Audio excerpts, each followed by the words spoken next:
बोलो सच्चे दरबार की जय। आइए हम कथा मिले चले।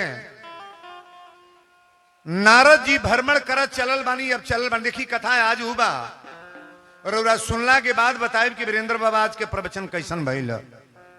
नारद जी रास्ता पकड़ के गईली, भगवान से पहले मिले। भगवान कहली कि नारद कौना जगह से? नारद जी कहले सरकार हम तीनों लोग के भ्रमण करत आओ तनी। आज रौरा से ही जानल चाहतानी, आज हम रौरा से ही जानल चाहतानी कि रौरा भोजन का करी ले। भगवान कुछ खाते हैं कि नहीं खाते हैं? खाते हैं। आप भोजन का करी ले?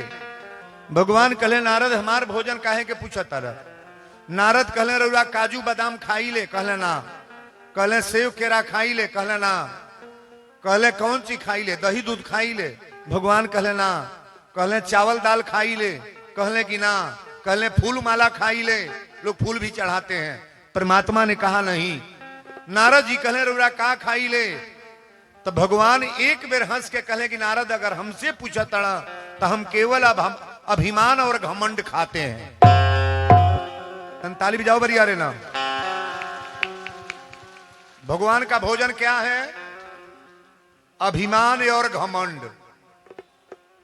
अच्छा, जो घमंडी व्यक्ति बनेगा उसका बर्बाद होगा कि बनेगा? बर्बाद हो जाएगा।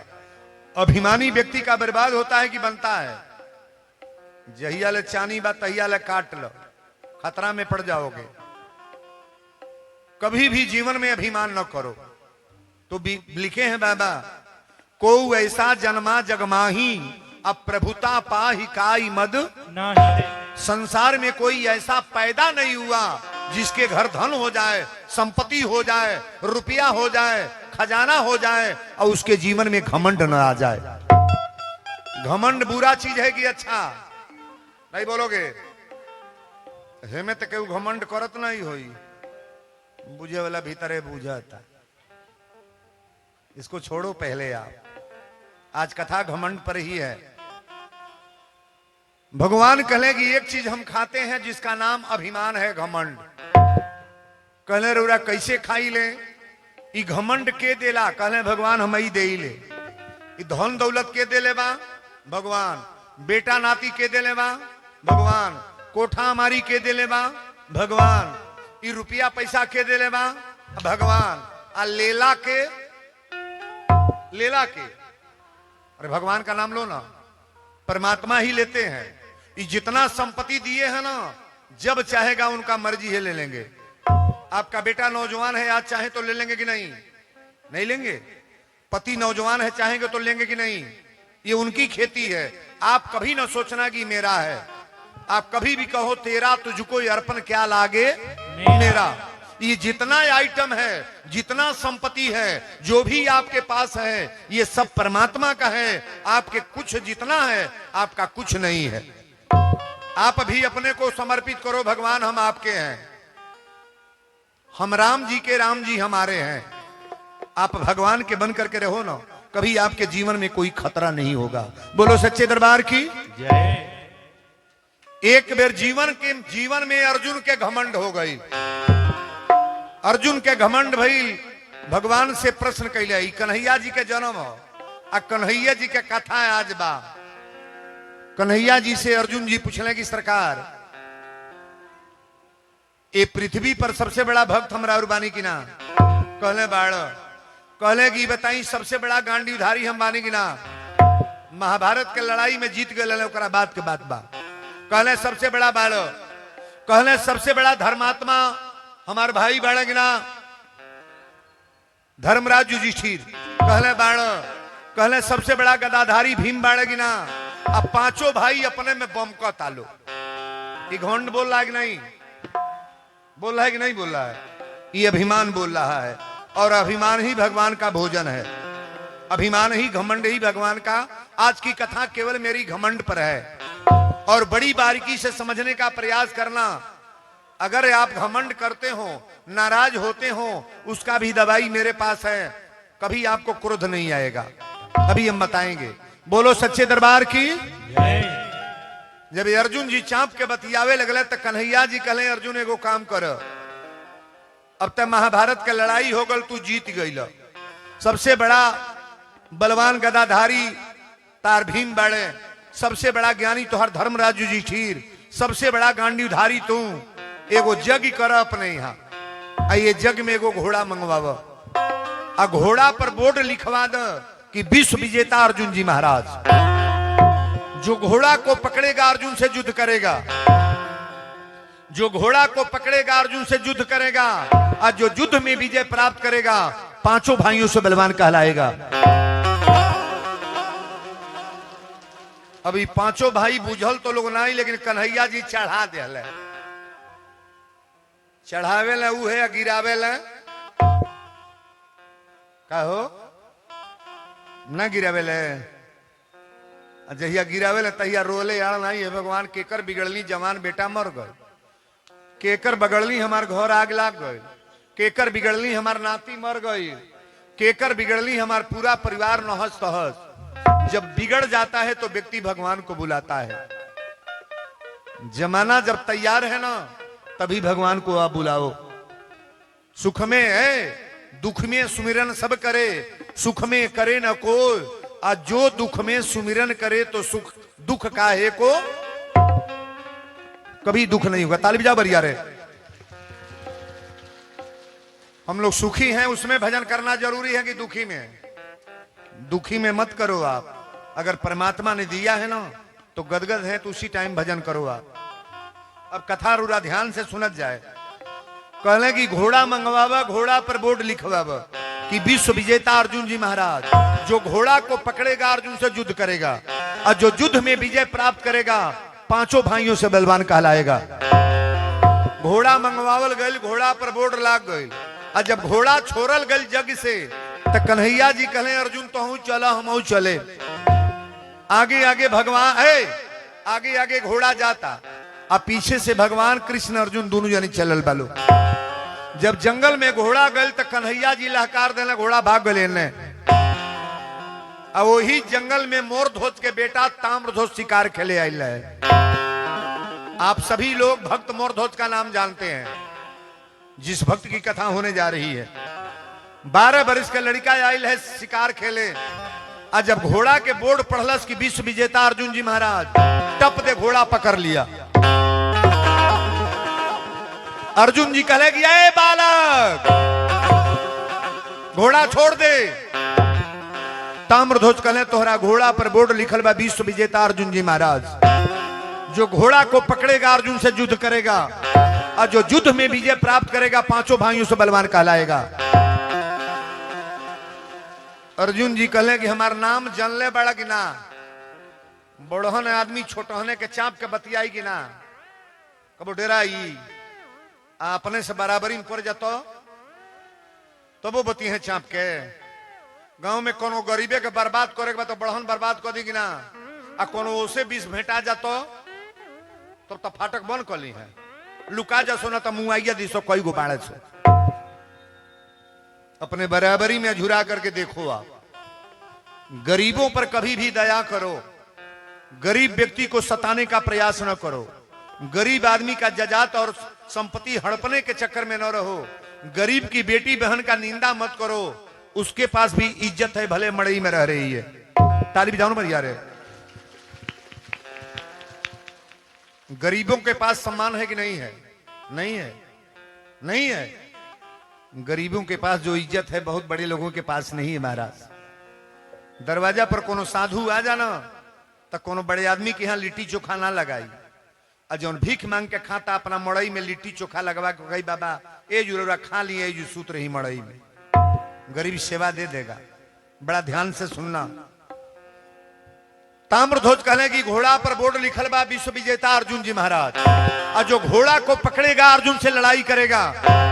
तो हम लड़ने के लिए तैयार हैं, घोड़ा पकड़ लिए हैं, घोड़ा पकड़ लिए हैं। अर्जुन जी कहले 12 वर्ष का लड़का इतना तेज बोलता रहते हैं। अच्छा बताइए, विद्वता कहीं उम्र से होता है? ताकत उम्र से होता है? नौजवान लड़का 40 वर्ष 50 वर्ष का पहलवान लोग को पटक देता रहे। अर्जुन जी कहले हमारा नाम सुन ले बड़ा, हमारा नाम गांडीधारी है। एक बाण मारब तुरंते जमीन पर गिर जीब। ताम्रध्वज कहले बाण चलावा। आ जब बाण चलौले तो एगो बाण इनका छाती पर लागल, फिर बाण चलौले इहो चलावत आऊ हो, एगो बाण एकरा अंगूठा के नह पर लागल, जमीन पर गिर गई। ताम्रध्वज जब गिरल तो उठल बा, एक हाथे घोड़ा पकड़ ले बा, आ एक हाथे ब्रह्मास्त्र में अर्जुन के बांध दिलस। एक हाथ में घोड़ा, एक हाथ में अर्जुन। आई दोनों जनी के पकड़ के दरबार में लेके गईले। इनका पिताजी बहुत बड़ा भगवान के भक्त रहले। मोरध्वज कहले बेटा ई तू के पकड़ के ले ला, जो ना भगवान के हम भजन करीले उनके मित्र हम, छोड़ दा घोड़ा। कहले पिताजी घोड़ा पर बोर्ड पढ़िए ना, क्या लिखा गया है? घोड़ा का बोर्ड पढ़िए। तो बोर्ड पर लिखल तरह है, लेकिन बाबा लिखले बने की पुत्रवती जुबती जुग सोई। उहे महतारी बाप धन्य बा जेकर बेटा आज्ञाकारी पुत्र होखो। माई बाप कहता जौन बेटा मान जाता वही के बेटा कहल जाई। महतारी बाप जौन राय देती है बाबू करत अड़े वही के बेटा कहल जाई। ना तमाई कहती है ने बेटा चलता है ने, बाप कहता है ने चलता है ने, और नहीं तमाई बाप के ठोठिया देता। वो बेटा हो एक हल के बेटा बने कि ना बने? ना बने। 90% जोर लो। बार बार कहती है मोटरसाइकिल लेकर न जो न जो न जो, आ गोइल जे रोडे पर पटहरवा पहुंचल तो हुका गइल वही।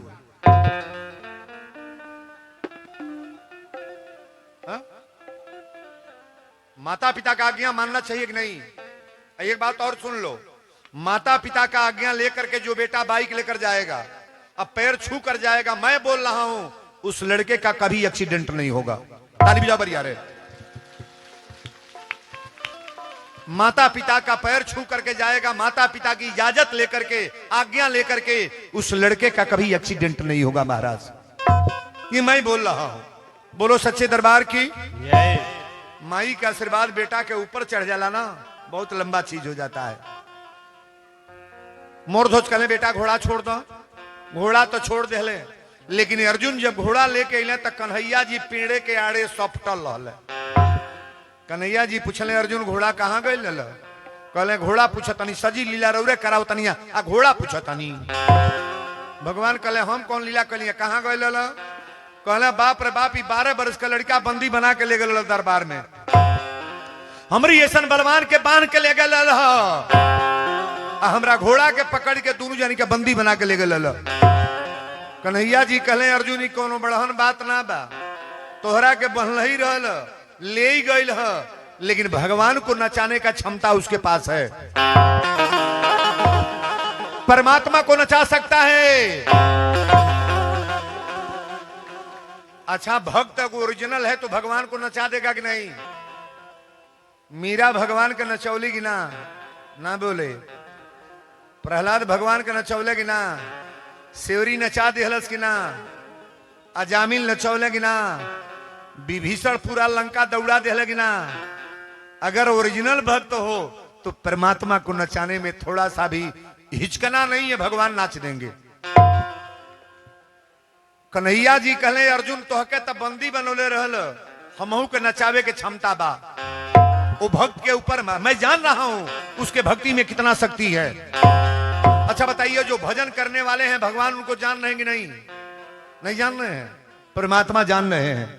ऐसा कभी न सोचना कि भला बुरा का पहचान वो नहीं करते हैं।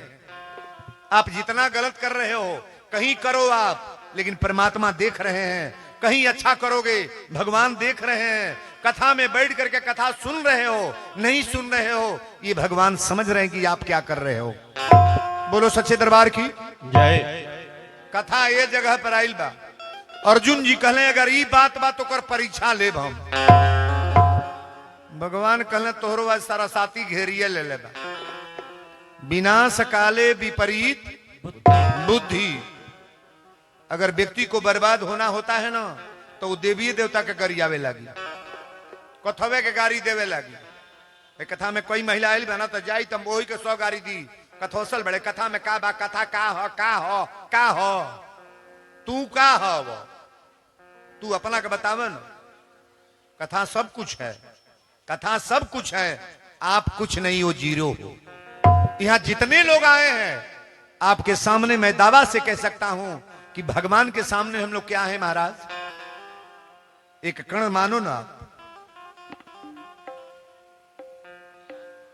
भगवान को पकड़ना चाहिए कि पकड़ लो हाथ रघुराई, नहीं तो डूब जाएंगे। पकड़ लो हाथ रघुराई, नहीं तो डूब जाएंगे। पकड़ लो हाथ रघुराई, नहीं तो डूब जाएंगे।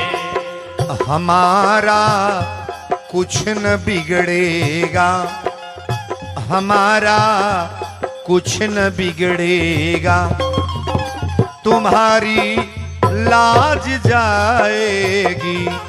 हमारा कुछ न बिगड़ेगा, तुम्हारी लाज जाएगी।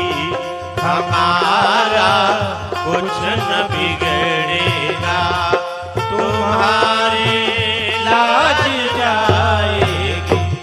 बड़ा गौर से समझने का प्रयास करना। पकड़ लो हाथ रघुराई, नहीं तो डूब जाएंगे। हमारा कुछ न बिगड़ेगा, तुम्हारी लाज। अच्छा, भक्त का मर्यादा खराब होगा तो किसका बदनामी होगा? नहीं बोलोगे? भगवान का बदनामी होगा। गौर से सुनना, अगर भक्ति में दम है तो परमात्मा तुरंत बदनाम हो जाएंगे, ठाकुर जी बदनाम हो जाएंगे। सेवरी का मर्यादा अगर खराब होता तो भगवान बदनाम हो जाते, मीरा का मर्यादा जो खराब होता तो परमात्मा बर्बाद हो जाते, प्रहलाद का या जामिल का अगर मर्यादा खराब होता तो भगवान की कोई गरिमा नहीं रह जाती। महाराज, हम भक्त बनकर के भगवान की कथा सुन रहे हैं और कथा में कोई दम न हो तो ये भगवान ठाकुर जी की बदनामी हो जाएगी। ताली बजा बरिया रहे। दम तो होना चाहिए भगवान में। हम सब लोग भगवान को मान करके आए हैं, मेरे कथा पर नहीं, भगवान को मान कर आए हो कि वीरेंद्र बाबा भगवान की कथा बढ़िया बोलते हैं। हम भगवान की कथा बोल रहे हैं, हमारी कोई अपनी कथा नहीं है, मेरी कोई अपनी कथा नहीं है। कथा तो परमात्मा की हो रही है और परमात्मा हमको भी पैदा किए हैं, आपको भी पैदा किए हैं। जैसे आप हो वैसे हम हैं। अंतर इतना ही है कि आप रास्ता भूल जाओगे, पकड़ना पड़ेगा, पूछना पड़ेगा, और मुझे रास्ता मालूम है कि मुझे किस रास्ते से चलना है। बजा लो थाली बरिया रे। अर्जुन जी कहले परीक्षा ले, कहले केकर परीक्षा लेब? कहले मोर धोज के। कहले परीक्षा कैसे होई? कहले रउरा साधु बनी, हमहू साधु बनब, और दोनों जने साधु बन के परीक्षा लेहल जाई। रावणो साधु बन के गए रहे, कर घर बर्बाद भल की आबाद। बोला ना, नकली साधु बनल की असली? नहीं बोलो, नकली न बनल। अच्छा, तो नकलियो साधु बनने में फायदा बा कि ना? रावण बर्बाद नहीं हुआ, ऐसा कभी न कहना। पूरे खानदान को भगवान के लोक में भेज दिया नकली बन करके। काल नेमी नकली बना, भगवान का दरबार मोक्ष मिला। नकली बनने में कल्याण बा, तो असली बनने में कुछ मिली ना मिली। असली बन करके देखो ना आप। बोलो सच्चे दरबार की। कथा पर बड़ा बारीकी से समझने का प्रयास करना। बड़ी सुंदर कथा है। अर्जुन जी कहले हम साधु बन तनी रहूं, साधु बनी। साधुओं बनने में कई तरीका है। एगो हमार चेला साधु बनल है दादा। कहल से बाबा कंठी माला दे ना दी, हम जल्दी माला बनाई, भेख नहीं दे। कई हजार साधु हमरो चेला बाड़े, मेहरारू कुल कन फुकवावे लिसो, लेकिन पहले कहब रच बच छोड़, मर्दे के कोई दा उल्टा सीधा पियल खाइल बंद करो, तब तो चेला बनाए। कान फूक देहली, माला लेके गइल मौगी रोटी बेलतिया, तावा पर डारतिया, उलाटतिया, फुलावतिया, और जाके हे तर खोदा तना। सुन तड़ू, वीरेंद्र बाबा के चेला बन गइल। कहला ठीक बा, बन गया तो काय खोदा तड़ा, रोटी बेलता नहीं न चुपैल, फिर है तर खोदा ले। एक बेर दू बेर, जब पांचवा बेर खोदा ले, बेलना उठा के 10 बेलना नकवे पर धाय मारल। कहला सरे दोगला के बेटा, जे साधु बन लेते खोद खोद बतिया बेला रे।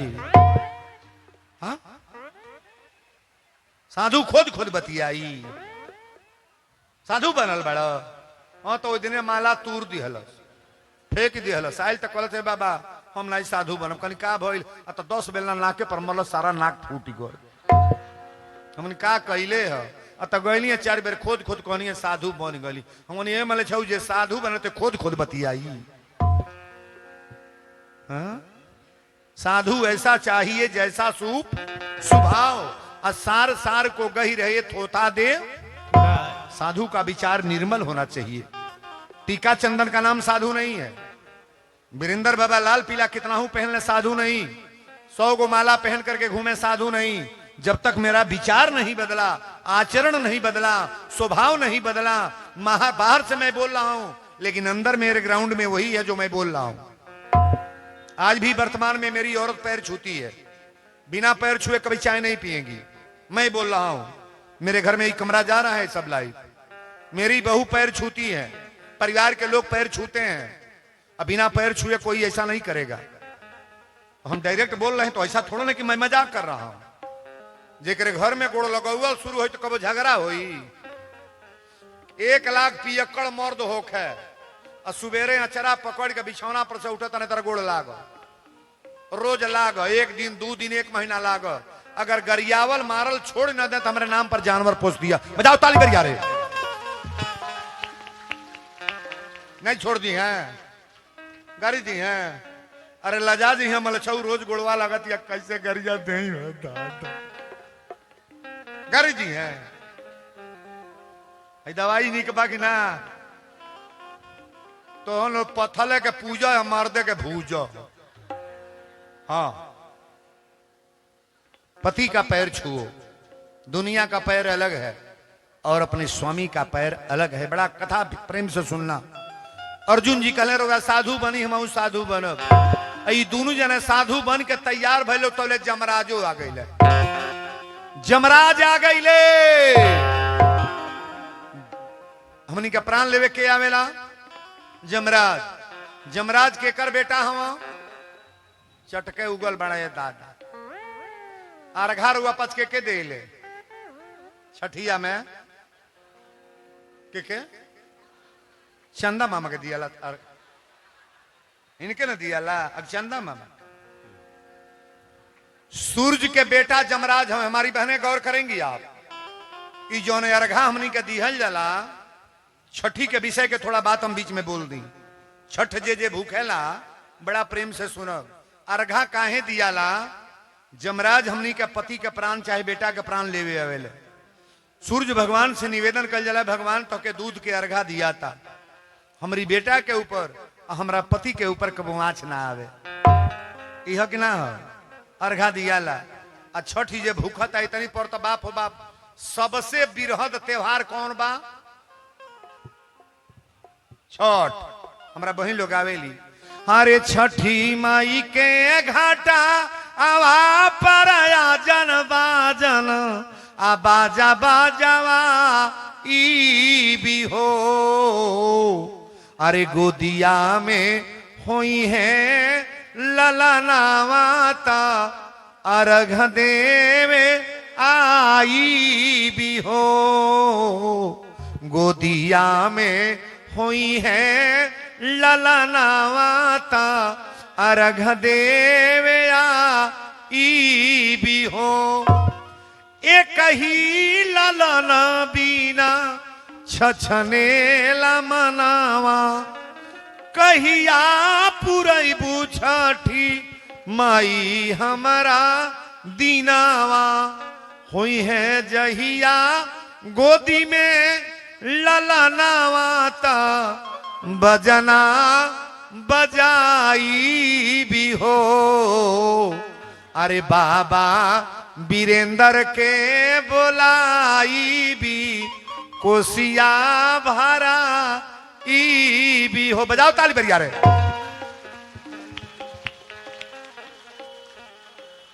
है गीत निमन बुझाता कि ना? छठी के प्रोग्राम हमार गोरखपुर में बा। मुहे से जितना पैसा मांग देली उतना कमेटी दे देला। अब बाप हो बाप छठी माई के कथा हम 3 घंटा के कहिले। लोग कही दिले कि वीरेंद्र बाबा कार उरा कहली। वाह, छठी माई के व्रत बड़ा तगड़ा व्रत है।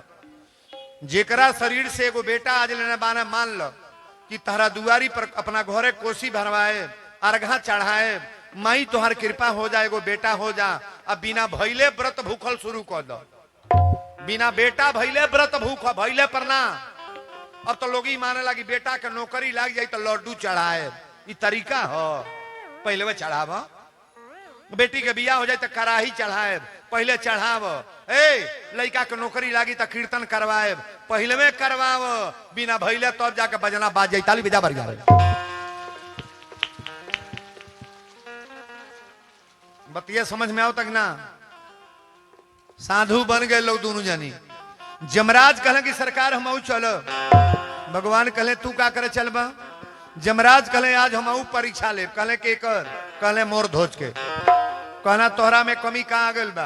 कहले जितना लोग मरता एकरा हमार जमपूरी खाली हो गल बा, सब बैकुंठ जाता। हाजी नगर में बढ़िया काम होता तो लोग बैकुंठ जाई कि ना, स्वर्ग में जाई कि ना। और जहां बुरा काम होगा लोग नरक में जाएंगे। कोई कुत्ता होगा, कोई सियार होगा, नेउर बिलार, पड़ोहा के कीड़ा, अजी ढेर उत्पात मचौले बा, गदहा बनी ईटा लदाई।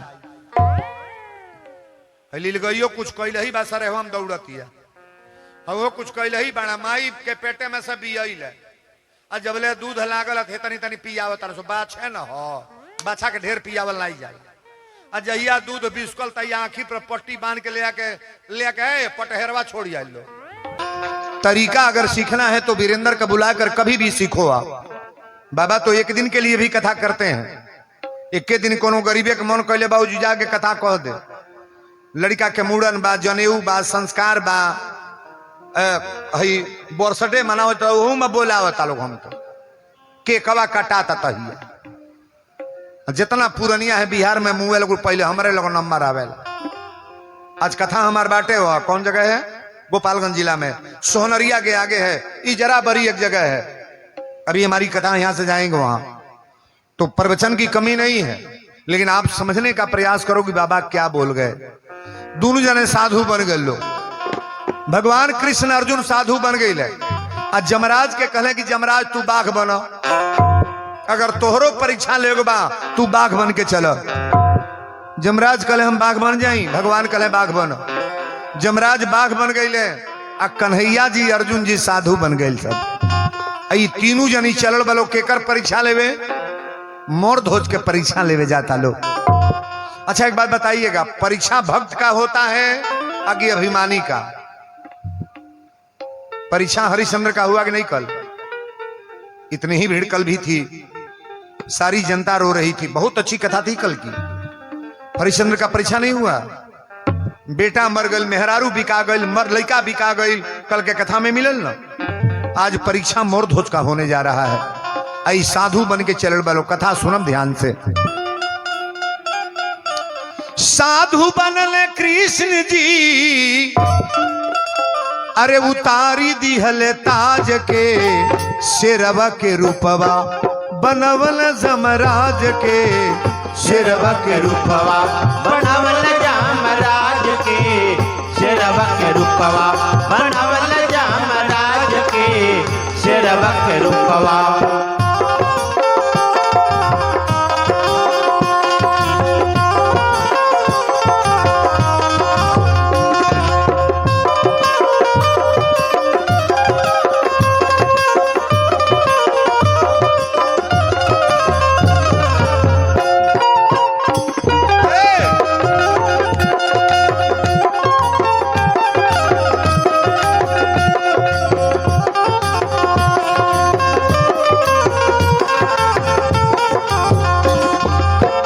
धीरे धीरे पहुँचे भक्त के दुआरी, पहुँचे भक्त के दुआरी। पिता बड़े मोर ध्वज बड़ी महतारी, मोर ध्वज बड़ी महतारी।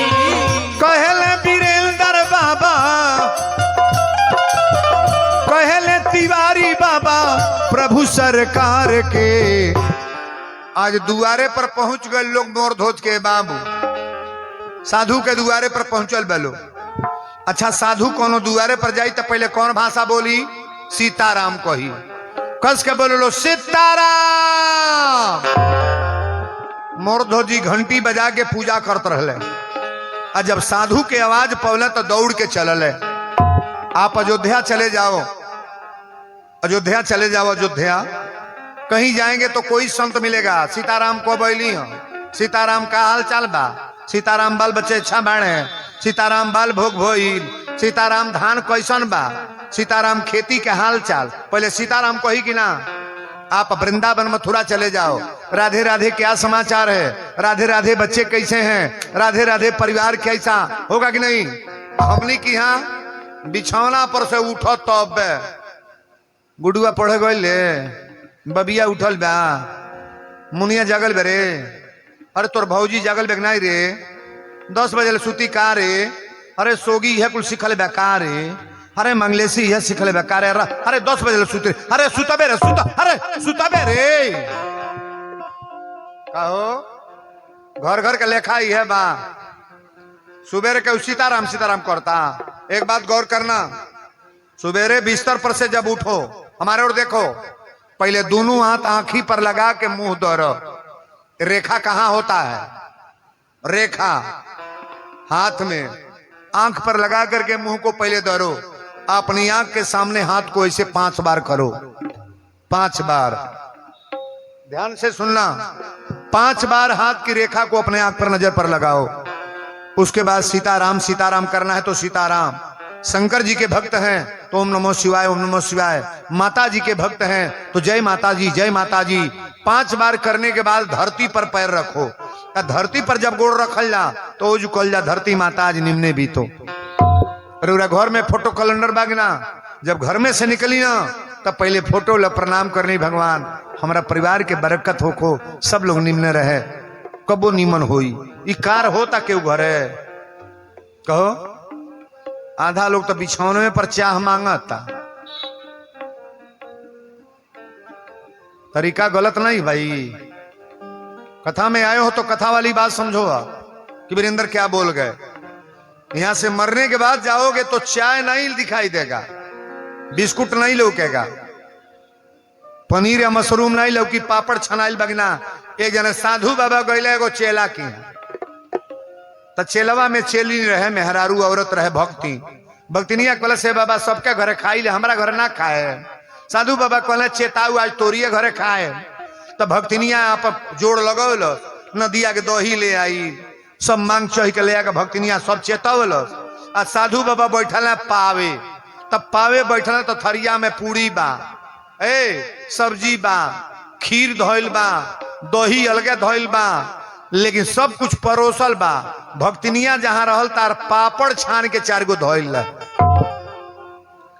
बाबा के देवे के रहल पपड़िया, अब भक्तिनिया पपड़िया भुला गए। अब साधु बाबा भोग तो लगौला लेकिन एकदम ताके पपड़िए ओरिया। सुनाता बतिया, पपड़िए ओरिया ताके तो 1 बेर तकल, 2 बेर तकल, 3 बेर। अब बुझल बुझाता भक्तिनिया बुझत नहीं बनाई दे, तो कहला जानता नहीं रसिया में अले तो एगो सांप रहल।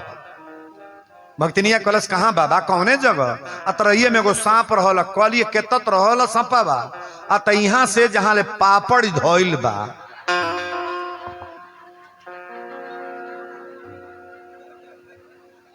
सुनाता बतिया,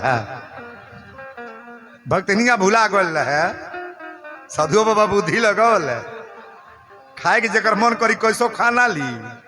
साधु बाबा कमे जानता रू के तो संपवा रहल भक्ति, यहाँ से जहां पापड़ धैले बाड़ू, पापड़ एतो तो सांप रहल।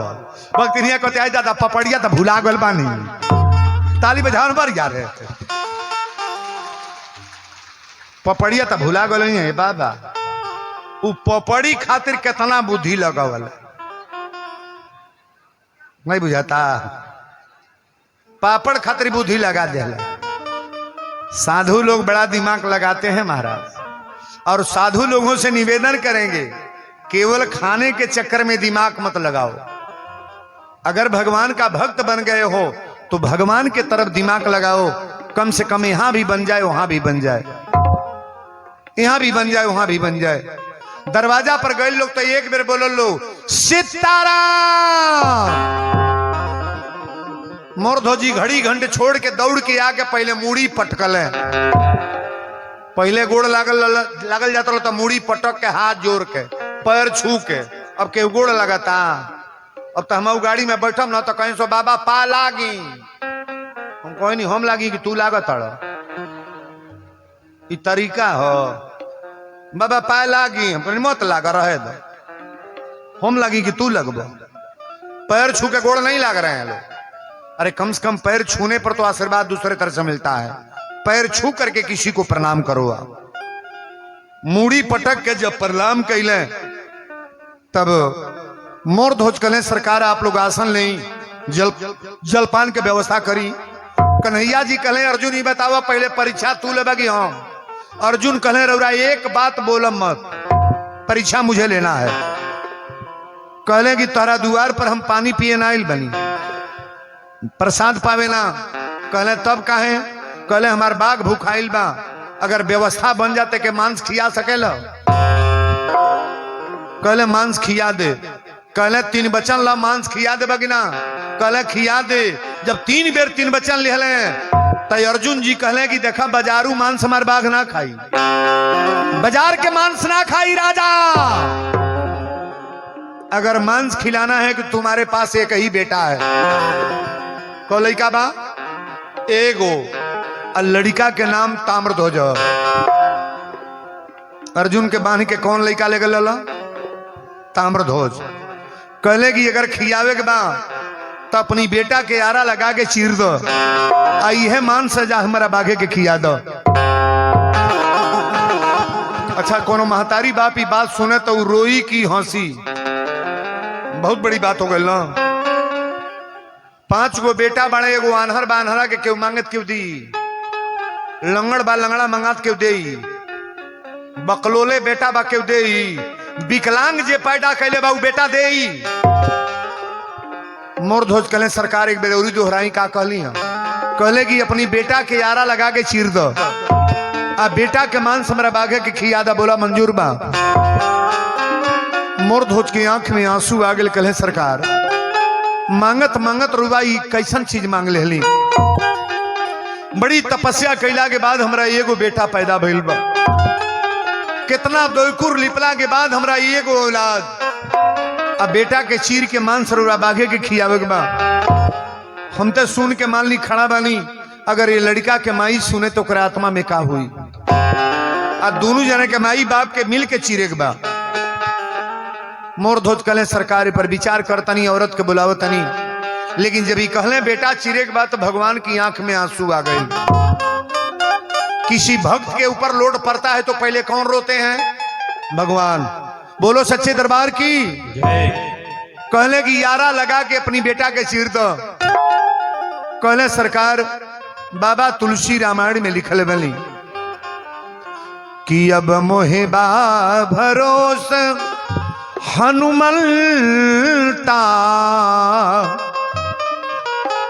बिनु हरि कृपा मिलहि नहीं संता।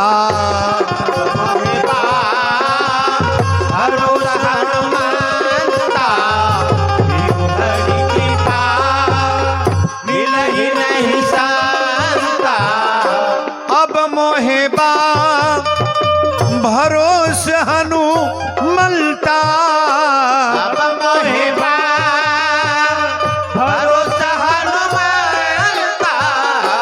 बिनु हरि कृपा मिलहि नहीं संता। बिनु हरि कृपा मिलहि नहीं संता, बिनु हरि कृपा मिलहि नहीं संता, बिनु हरि कृपा। बोल दी संत भगवान की। एक प्रश्न का उत्तर देना, भगवान के कृपा से संत मिलते हैं कि संत के कृपा से भगवान? नहीं बोलोगे? भगवान की कृपा से कोई संत मिलता है। संत मिल रहा है ना, आपसे कोई संत मिल जाए तो ये जान लेना कि भगवान की कृपा मेरे ऊपर है, तब संत मिला है। जहां संत तहां तीरथ बासु, और जहां राम तहां यवध निवासु। अब मोहबा भरोसा हनुमंता, अब बिनु हरि कृपा मिलही नहीं संता। संत मिलन को जाइए तज ममता अभिमान, और ज्यों ज्यों पग आगे बढ़े कोटिन यज्ञ समान। अभिमान को, ममता को घर छोड़ करके संत से मिलो आप। अर्जुन अभी अभिमान लेके गए हैं, ममता त्यागे नहीं है, और भगवान को इनका घमंड चूर करना है। इस कथा को बड़ा बारीकी से समझना। संत मिलन को जाइए तज ममता अभिमान। ममता जो है अभिमान है, इसे अपने घर छोड़ करके। इस ग्राउंड में जितने लोग आए हैं, आप भले एमबीबीएस डॉक्टर हो, एमडी डॉक्टर हो, लेकिन आप जिस दुकान के हैं वहां के लिए डॉक्टर हो, इस पंडाल के लिए नहीं। आप इंजीनियर हैं, एसओ हैं, मंत्री हैं, प्रधानमंत्री, जो भी पद हो, लेकिन आप बाहर के लिए हैं, भगवान की कथा के लिए कोई पद आपका नहीं होना चाहिए। ताली बजाओ बढ़िया। भगवान की कथा की पंडाल में आए तो ये समझ लें कि मैं ठाकुर जी का दास हूं, भगवान का दास हूं। यहां छोटा बड़ा पद नहीं है। कितने बड़े लोग आएंगे तो यहां प्रणाम करेंगे कि नहीं करेंगे? कोई भी आ जाए। बड़ी सुंदर भाव है। कहले कि अपनी बेटा के यारा लगा के चीर दा, हमरा बाघे के खियाब। मोर धोज कले सरकारी तो हमरा मंजूर बा, लेकिन पहले लड़का के माई के बुलावे दी। अपना रानी के बुलौले, कहले रानी दरवाजा पर दू जने साधु आइल बा, लोगों को बाघ बा। कहली तो जलपान दही बा ले आके घोर कर शरबत पिया दी। जवन खा सब दूध बा, जवन पावे सब दे दी महाराज, साधु सब न।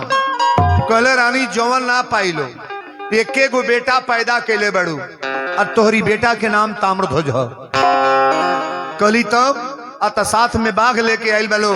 ई कहत ना कि तोहरी बेटा के मांस खाई, और दोनों जनी मर्द मेहरारू लड़का के चीर के हमरा बाघे के खिया दो। ई बतिया सुन के तुरंते जमीनिया पर गिर गईली। माई कैसनो होई माई है। लोग कह देला माई माई माई बर्बाद करतिया, माई बिलवावतिया। कौनो घर के माई कबो बिलवाई ना। कैसनो महतारी बात दुए कर खाए के पावतिया।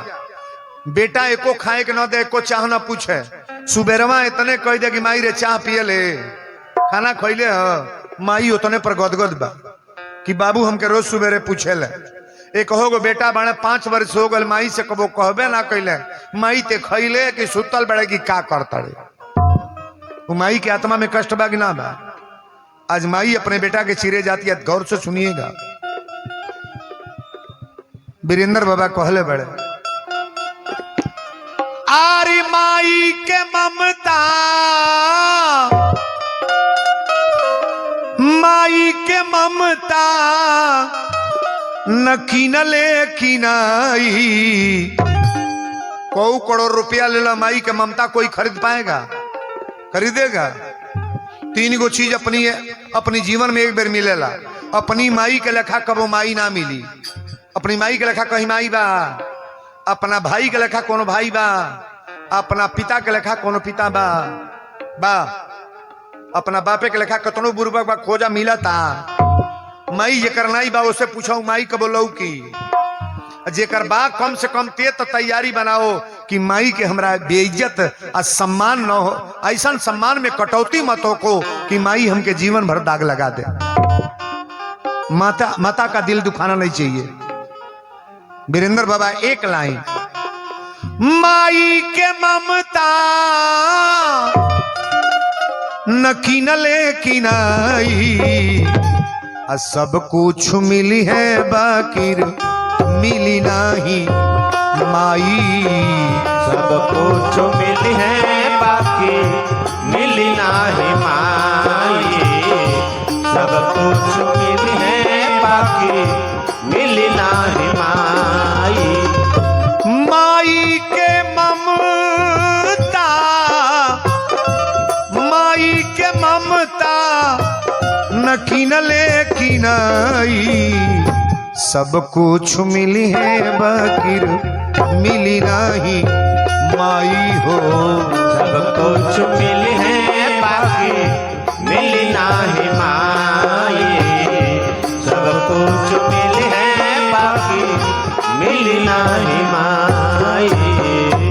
संसार में सब धन हो सकेला, कोठा बन जाई, खेत किना जाई, रुपया जमा हो जाई, लेकिन माई कहीं मिली? माई खिलौना नहीं है। अच्छा 3 गो बेटा बना, घर बटा जा, आ तीनों बेटा अलग अलग खात बनाओ तो बोल चाल नहीं बा। आ कोनो भाई के चौराहा पर लोग मारे लागे तो 2 गो भाई घरे रह जाइए, तुरंत जाइए कि का भइल, के मारल है, ये खून का असर है। हाँ हे पार्टी के असर नहीं बा।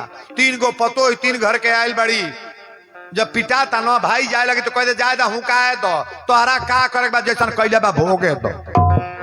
अजय तोर मर्दा कुटाए लगी तहिया नहीं बोलबू तहिया उहो न जा, तब तोरा कैसन बुझाई? तब तक कहबू गैला नहीं, अब पिटा गल हमार मर्द। 3 गो पतो 3 माई के पेट से बाड़ी, आ 3 गो बेटा 1 माई के पेट से। अंतर है कि नहीं है? नहीं बा, नहीं अंतर है। हमारे अंजन जी एगो गीत लिखले रहले, ई गीत हम रेडियो पर भी गौले रहली। ये आपके गोपालगंज जिला के अंजन जी लेखक रहले कि जब जब याद आई भाई के दुलार तोहरा, जब जब याद आई भाई के दुलार तोहरा, जब जब याद आई भाई के दुलार तोहरा, तब तब काटे धाई आंगना, तब तब काटे धाई आंगना दुआर तोहरा, जब जब याद आई भाई के दुलार तोहरा, जब जब याद आई भाई के दुलार तोहरा, जब जब याद आई भाई के दुलार तोहरा।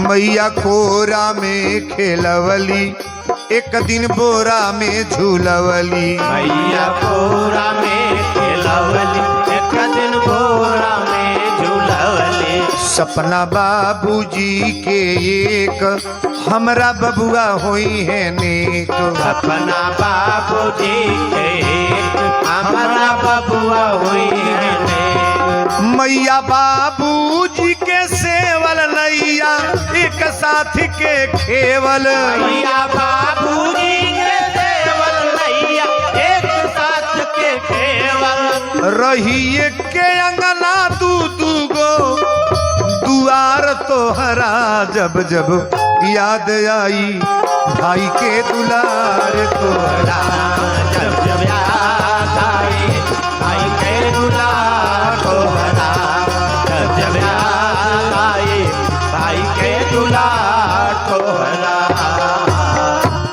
माई के प्रेम आ पिता के प्रेम आ भाई के प्रेम के कबो बंटवारा ना हुई। बोलो सच्चे दरबार की। जब माई के बोलौले ताम्रध्वज के माई के राजा मोरध्वज कहले कि तोहरा दुआर पर साधु लोग आयल बा, तोहरा बेटा के चीरे के बा, जमीन पर गिर के बेहोश हो गईली। अब 5 मिनट के बाद खड़ा भैली, कहली सरकार हमरा बही के गोड़े के काट के बाघे के खिया दी, हमरी देही के काट के खिया दी, लेकिन बेटा ना चीरो ना, बेटा के ऊपर यारा ना चलाए। अर्जुन जी सामने खड़ा बड़े, भगवान खड़ा बड़े। कन्हैया जी सोचत ने अर्जुन मांगत मांगत बाप रे बाप ऐसा चीज मांग दिला कि धरती पर कबो भइले ना बा, लकड़ी नहीं ना बेटा न चीरे के बा हैं। अर्जुन जी कहले रौरा छुपाई लह। रानी कली की सरकार हमरा देही के चीर के बाघे के खिया दी, लेकिन हम कौना तर से अपना बेटा के ऊपर आरा चलाए। मोरध्वज समझौने कहले रानी ना ही मत कर, संत दरवाजा पर आ जा तो कभी ना नहीं करना चाहिए, क्योंकि भगवान की कृपा से संत आया है। भगवान के दिहल बेटा चला यारा लेके चला चीरल जाई, लेकिन यारा जब लेके कहली कि ठीक बात चली चीरब। मोरध्वज कहले अपनी बेटा के चेहरा और मत तकिया। रानी कहली चेहरा और ना तकब तबो तो बाबू हमार रोई तो बोलब कि ना, बेटा के चीरल मुश्किल बा कि ना बा। लेकिन आरा लेके चलल बल तो अर्जुन जी डांट के कहले, अर्जुन जी कहले कि राजन बेटा चिरे जाता है, एगो शर्त बा, पहले अपना रानी से कह द रोवे के ना बा। ए रानी रोई है मत, अपना रानी से कह द जब बेटा चिरे लगी है तो सोहर गीत गई है। अच्छा बताई रोवाला हौसल दोनों एक बेर होई जी? सोहर गावे वाला मेहरारू को कह दिल रोबो को गवाई, बड़ा मन खुश होला तो सोहर गवाला, अब बहुत आत्मा में कष्ट होला तो रोवल जाला। लेकिन बेटा के चिरे के बेर कहले रोवे के ना बा, सोहर गावे के बा। कन्हैया जी कहले कि अर्जुन एगो बात काट दो, ऐसा धरती पर न कबो भइल बा न होई, दोनों काम एक बार नहीं होता है। रोना हंसना नहीं, हंसना और गाल फुलाना एक बार होगा नहीं, बंद करा, रोवाई ना हुई। कहले ठीक बा मत रोए, यारा चलावे लो। और जब यारा लेके चलल बड़ो तो अर्जुन जी कहले अरे अर्जुन कृष्ण साथी भइले, अब मोर ध्वज घर गईले राजा। कहले अरे राजा आज हमारी बाघे के खियावे के परी राजा, आज हमारी बागे के खियावे के पड़ी राजा, आज हमारी बागे के खियावे के पड़ी। खियावे के परी हो, खियावे के परी है, खियावे के परी राजा, आज हमारी बागे के खियावे के परी राजा, आज हमारी बागे के खियावे के पड़ी राजा, आज हमारी बागे के खियावे के पड़ी। लिपि पोती के धरती पर लड़का के तू बैठावा, लिपि पोती के धरती पर लड़का के तू बैठावा, आर के लेके राजा रानी बेटा ऊपर धावा, यार चलावे के बेरी हसुआ ना बहावे के परी, चलावे के बेरी हसुआ ना बहावे के पड़ी, यार चलावे के बेरी हसुआ ना बहावे के पड़ी। बोल दी भक्ति और भगवान की। बेटा चिराए जाता है, आप सभी लोग एक औलाद पैदा किए हैं, लेकिन भगवान की कथा सुनने से पहले बार बार निवेदन करते हैं हम, विचार बदलने का प्रयास करो। आप पंडाल में बहुत ज्यादा भीड़ होना बड़ा जरूरी नहीं है, यहाँ जितने लोग आए थोड़ा संस्कार में परिवर्तन करो। आप जाने के बाद एक बुराई हटा लो। वीरेंद्र बाबा चौथे साल बोल रहे हैं कथा, आज पूरे उत्तर प्रदेश बिहार कोने कोने में देश विदेश सारे हर जगह ये मोबाइल हमारा जो कैमरा चल रहा है ना, सबके मोबाइल में ये कथा जा रही है, और इस कथा को श्रवण करके अपने जीवन में उतारने का प्रयास करना।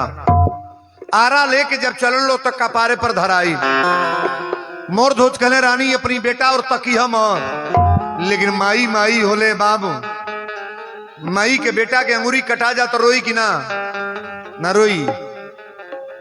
केहू का लड़का के अंगूरी कटा जा अपन बेटा के तो माई जरूर रोई, आ केहू का बेटा के दोनों गोड़ टूट जाता तो दूसर माई रोई, वो तुरंत कह जाए तो वही खल कर रहबे कैल टूट गल बढ़िया बा, वही खल का बाऊ, आ तोहरे बेटा के टूट जाता। अपने पर केवल दर्द मत करो। एक गजल हम गाते हैं, लाइन ले लो भैया, बड़ी बारीकी से सुनना इसको। अपने दुख में रोने वाले मुस्कुराना सीख ले, अपने दुख में रोने वाले मुस्कुराना सीख ले, अपने दुख में रोने वाले मुस्कुराना सीख ले। दूसरों के दर्द में, दूसरों के दर्द में आंसू बहाना सीख ले, अपने दुख में रोने वाले मुस्कुराना सीख ले। अपने दुख में रोने वाले मुस्कुराना सीख ले। अपने दुख में रोने वाले मुस्कुराना सीख ले।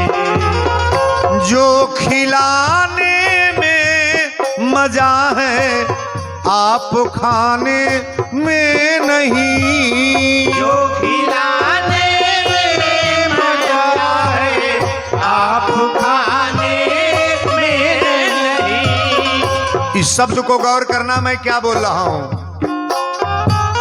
जो खिलाने में मजा है आप खाने में नहीं।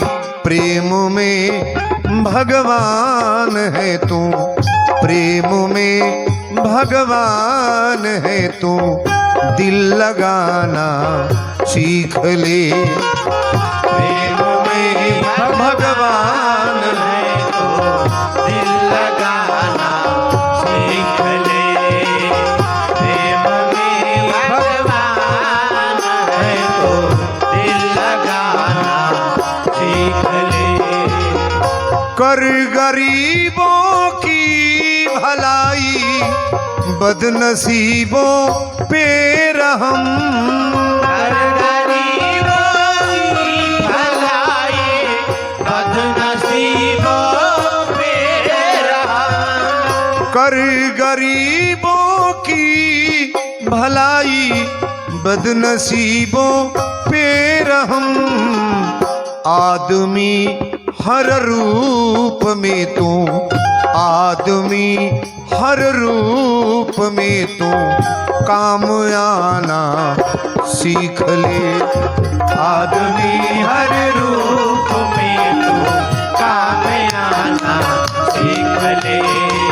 आदमी हर रूप में तू काम आना सीख ले। दूसरों के दर्द में, दूसरों के दर्द में आंसू बहाना सीख ले। अपने दुख में रोने वाले मुस्कुराना सीख ले। अपने दुख में रोने वाले मुस्कुराना सीख ले।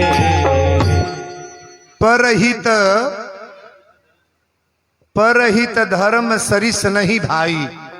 दूसरे का उपकार करोगे, इससे बड़ा कोई धर्म नहीं है। आप कथा में तो बैठे हो ना, खाने बिना कोई मर रहा है, 2 रोटी दे दो तो नुकसान है कि फायदा है? फायदा है ना। कोई गरीब के पास एक वस्त्र नहीं। आप तारीफ तो मैं नहीं कर रहा हूं। 5 बोरा 6 बोरा कपड़ा हम हर साल अयोध्या जाते हैं। अयोध्या जहां हम हनुमानगढ़ी से मेरा ये भेक माला है। 5-7 बोरा कपड़ा साल में एक बार जरूर जाते हैं। 2,000-1500 लोगों को कपड़ा जरूर, गरीब जितने घाट पर से बैठे हैं ना, घाट पर से जितने गरीब महिला हैं, अरे कोई कैसा भी है, जो भी कपड़ा मुझे चढ़ोतरी में बहुत दूर दूर से बहुत ज्यादा कपड़ा मिल जाता है। सारा कपड़ा जा करके वहां घाट पर बांटते हैं। हमको दुकान थोड़ा ना खोलना है। अगर कमाया जा रहा है तो दान करने में कभी हिचको मत। आप ऐसा जरूर कर्म करो। अपने दुख में रोने वाले मुस्कुराना सीख लो। दूसरों के दर्द में आंसू बहाना। अरे किसी के पास कोई दर्द हो, थोड़ा एक बार रो न लो, आत्मा की तृप्ति हो जाएगी।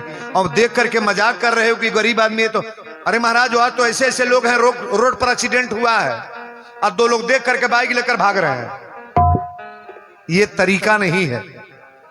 अरे बंधन से यहां छुटकारा तो हो ही रहे हो, वहां बनाने का प्रयास करो। आप कहले कि अपनी, अब देखिए मार्के का कथा आ गया है एकदम बीच में।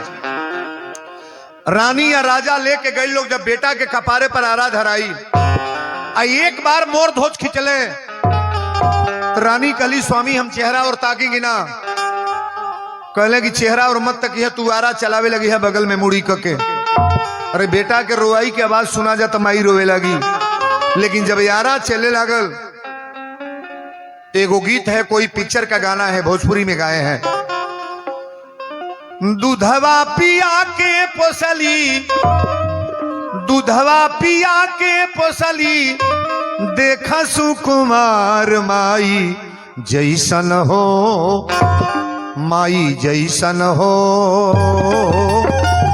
के करी दुनिया में प्यार, माई जैसन हो, के करी दुनिया में प्यार, माई जैसन हो, के करी दुनिया में प्यार। दूधवा पिया के पोसली, दूधवा पिया के पोसली, देखा सुकुमार माई जैसन हो, माई जैसन हो, के करी दुनिया में प्यार, माई जैसन हो, के करी दुनिया में प्यार, माई जैसन हो, के करी दुनिया में प्यार। आज वो प्यार करे वाली माई अपनी बेटा के चीरे जातिया, आरा जब कपार पर धइल लोग, जब एक बेर खींचल लो, ई मर्द होके मर्द हो जाई तरह कांपे लगले। लेकिन ताम्रध्वज के माई जब एक बेर मोर ताम्रध्वज कहले कि माई अब ये शरीर के चीरे जाताड़ू, एक बेर हमके बाबू कह के बुला दे माई, एक बेर हमके बाबू कह दो। महतारी कहली बाबू कैसे कहब, अगर बाबू कहता आंख में आंसू आ जाई। ताम्रध्वज कहले कि एक बेर माई बाबू कह के बुला दे, अब ते शरीर के चीरे जाताड़ू। अब बड़ी भागी से संत दरवाजा पर आइल वालों, हमारी मांस के इनका बाग खाई। इस शरीर की मांस का कोई कीमत नहीं है, कीमत तो आवाज का है जो बोल रहा है। एक कुर्ता वीरेंद्र का है, धोती वीरेंद्र का है, हारमोनियम वीरेंद्र का है, ये घड़ी वीरेंद्र का है। मेरे शरीर का नाम मेरे माता पिता वीरेंद्र रखे हैं, लेकिन जो बोल रहा है वीरेंद्र बोल रहे हैं कि कोई और? नहीं बोलोगे? वीरेंद्र बोल रहे हैं, हम बोल रहे हैं। अच्छा तो यह भर भौक दे निकल जा, तो वीरेंद्र तो बैठल है बड़ा, कोई कीमत है कोई कीमत? एक पैसा का कीमत नहीं है। अभी आप हैं, अभी 2 मिनट का सेकंड का मेहमान, अभी आप रास्ते में चलते कोई मर जाए, कोई जान रहा है कि अभी मरना है? ये माइक्रोफोन मेरे मुंह पर लगा है, अभी चल रहा है, अभी बंद हो जाए तब क्या करेंगे हम? आप भी कहोगे बाबा तो मर गई। मरने में विलंब नहीं है, लेकिन सुंदर काम करने में तो टाइम लगेगा बाबू। मरना जीना कांटा कर लो, मरना है, मरना है। आए हैं सो जाएंगे, राजा रंग फकीर, कोई सिंहासन चढ़ चले, कोई बधे जल जीर। जाना सबको है, लेकिन मरने से पहले कुछ अच्छा कर्म करके मरो ना। दान पुण्य करके मरो, तीर्थ धाम करके मरो, और जीवन में कहीं भी भगवान की कथा हो तो कथा सुनने के बाद मरो ना। जीवन की गति बढ़िया मिलेगी, मरने के बाद आनंदे आनंद है।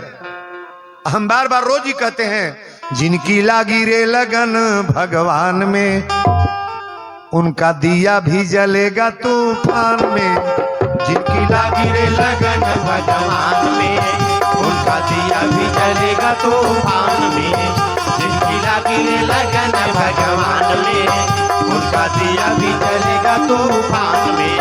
जिनकी लागी रे लगन भगवान में, जिनकी लागी रे लगन भगवान में, उनका दिया भी जलेगा तूफान में। जिनकी लागी रे लगन भगवान में, उनका दिया भी जलेगा तूफान में। जिनकी लागी रे लगन भगवान में, उनका दिया भी जलेगा तूफान में। बोलो वीर बजरंग बली की। ए बाबू, छाती पर जब यारा गल तो ताम्रध्वज कहले की माई तरी छाती के दूध पियले बनी, हमारा सीना पर आरा आ गई, सारा शरीर त चीर देहलू, एक बेर बाबू कह के बुला दे भाई, एक बेर बाबू कह के बुला दा। लेकिन महतारी कली बाबू अगर कहते आंख में आंसू आ जाई।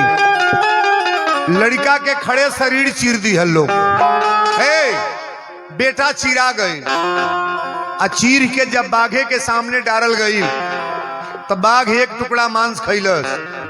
बाघ कौन बने हैं? बाघ के बनल बा? जमराज। जमराज को टुकड़ा खैले, एक टुकड़ा मांस खैले, एक टुकड़ा मांस वही तरह रुकल बा।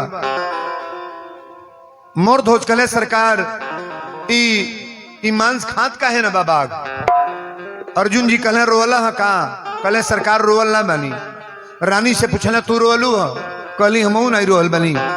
कन्हैया जी कले अर्जुन न ई महतारी रोवल बा न बाप रोवल बा, ई रोवल बा लड़का जब माई माई 5 बेर कहलस अब माई ना बोलली ह तेकरा आत्मा में दर्द भइल बा। ई आंसू ए लड़का के आंखी से गिरल बा। जौनी मांस ना खाता।